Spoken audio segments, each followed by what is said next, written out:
Federal ప్రభుత్వం షట్డౌన్లోకి వెళ్లిపోయింది. East time zone ప్రకారం మంగళవారం అర్ధరాత్రి 12:01 నిధుల బిల్లు ఆమోదం పొందకపోవడంతో అక్టోబర్ 1 నుంచి అధికారికంగా నిలిచిపోయింది. సెనేట్లో తాత్కాలిక నిధుల బిల్లు 55-45 ఓట్ల తేడాతో విఫలం కావడంతో ఈ సంక్షోభం తలెత్తింది.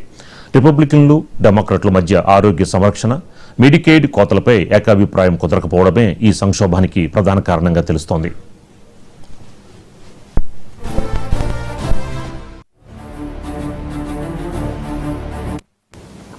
ఫెడరల్ ప్రభుత్వం షట్డౌన్లోకి వెళ్లడంతో దేశవ్యాప్తంగా సుమారు 7,50,000 మంది ఫెడరల్ ఉద్యోగులు ఫర్లో అంటే తాత్కాలిక సెలవులకు వెళ్లే ప్రమాదం ఉంది.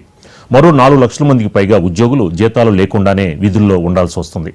మిలిటరీ సిబ్బంది, ఎయిర్ ట్రాఫిక్ కంట్రోలర్లు, ఇతర భద్రతా ఏజెన్సీలు విధుల్లో కొనసాగుతారు. కానీ వారికి తాత్కాలికంగా జీతాలు నిలిచిపోతాయి.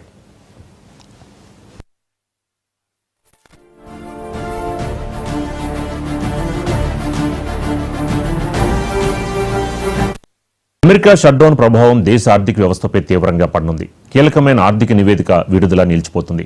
దీనివల్ల మార్కెట్లపై ప్రభావం ఉంటుంది. ఇక ఇదే అంశానికి సంబంధించి మనతో డిస్కస్ చేయడానికి భూమిరెడ్డి సాయి శ్రీనివాసరెడ్డి గారు అమెరికాలో న్యాయవాది వృత్తిలో ఉన్నారు. ఆయన మనతో జాయిన్ అయ్యారు. శ్రీనివాసరెడ్డి గారు నమస్తే.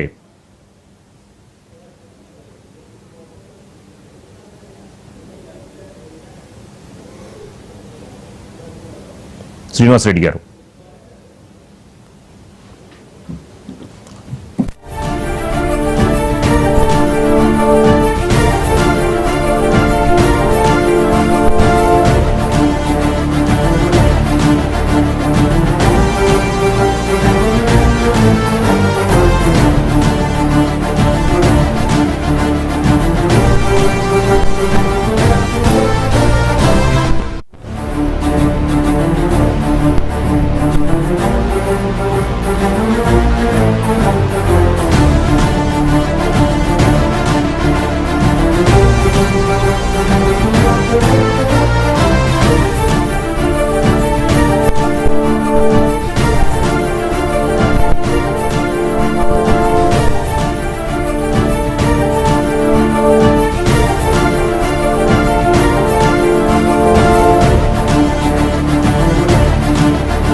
ఈ షట్డౌన్ వల్ల కీలకమైన ఆర్థిక నివేదికల విడుదల నిలిచిపోతుంది. దీనివల్ల మార్కెట్లపై ప్రభావం ఉంటుంది.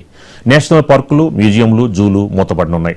అత్యవసరం కాని ప్రభుత్వ సర్వీసులు అన్ని నిలిచిపోతాయి. చిన్న వ్యాపారుల రుణాలు, ఎస్బీఏ మరియు పరిశోధనా కేంద్రాల కార్యకలాపాలు దెబ్బతినే అవకాశం ఉంది. డెమోక్రాట్లు ఆరోగ్య బీమా సబ్సిడీల కొనసాగింపుని డిమాండ్ చేస్తున్నారు.